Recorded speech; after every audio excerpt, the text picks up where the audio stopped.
Microsoft కు AI దెబ్బ, గంటల్లోనే 36 లక్షల కోట్ల ఆవిరి. ప్రముఖ టెక్ దిగ్గజం మైక్రోసాఫ్ట్ స్టాక్ మార్కెట్ లో కొన్ని గంటల్లోనే భారీ నష్టాన్ని చవిచూసింది. కంపెనీ షేర్ విలువ ఏకంగా ఒక దశలో 12% కుంగింది.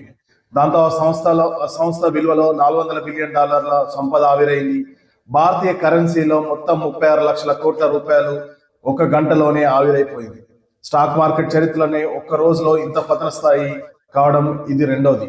గత ఏడాది జనవరిలో చైనాకు చెందిన డీప్ సీక్ ఏఐ మోడల్ ప్రవేశంతో చిప్ తయారీ సంస్థ ఎన్విడియా $593 బిలియన్ కోల్పోయింది.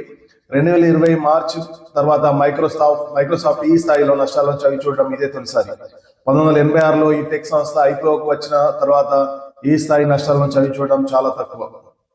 కృత్రిమ మేధపై కంపెనీ చేస్తున్న వ్యయాలపై ఇన్వెస్టర్లు ఆందోళన చెందుతున్నారు.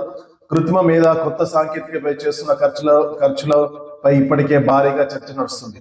గత ఏడాది పెట్టిన భారీ పెట్టుబడులకు ఏ మేర ప్రతిఫలాలు అందాయో తెలుసుకోవాలని వాటాదారులు భావిస్తున్నారు. మైక్రోసాఫ్ట్ తన క్లౌడ్ ఏఐ విభాగాలపై పెట్టుబడుల్లో 66% పెరుగుదల కనిపించింది. ఇటీవల త్రైమాసిక ఫలితాల్లో ఈ విషయం వెల్లడైంది. కానీ మైక్రోసాఫ్ట్ క్లౌడ్ ప్లాట్ఫామ్ అజ్యూర్ వృద్ధి గత త్రైమాసికంలో పోలిస్తే మందగించింది. ఇది మదుపర్ల సెంటిమెంట్ ను దెబ్బతీసింది. రాబోయే ఏడాది కాలంలో కాల్ డేటా సెంటర్ల మీద గూగుల్, మెటా, మైక్రోసాఫ్ట్, అమెజాన్ వంటి కంపెనీలు భారీగా పెట్టుబడులు పెట్టనున్నాయి. దానికోసం గూగుల్ తప్ప మిగతా కంపెనీలన్నీ రుణాల బాట పట్టాయి. ఏఐతో తమ స్వర్ణ యుగం వస్తుందన్న ఆశతోనే అప్పులు చేస్తున్నాయని ఓ సర్వేలో వెల్లడైంది. ఓపెన్ ఏఐ సంస్థ రానున్న సంవత్సరాల్లో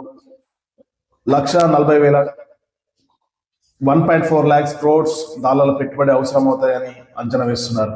అయితే 2030 నాటికి లాభాలు రావని ఇప్పటికే వెల్లడించింది. ఈ ఎదురుచూపులు మదుపర్లను నిరాశ గురి చేసినట్లు ఒక సర్వే వెల్లడించింది.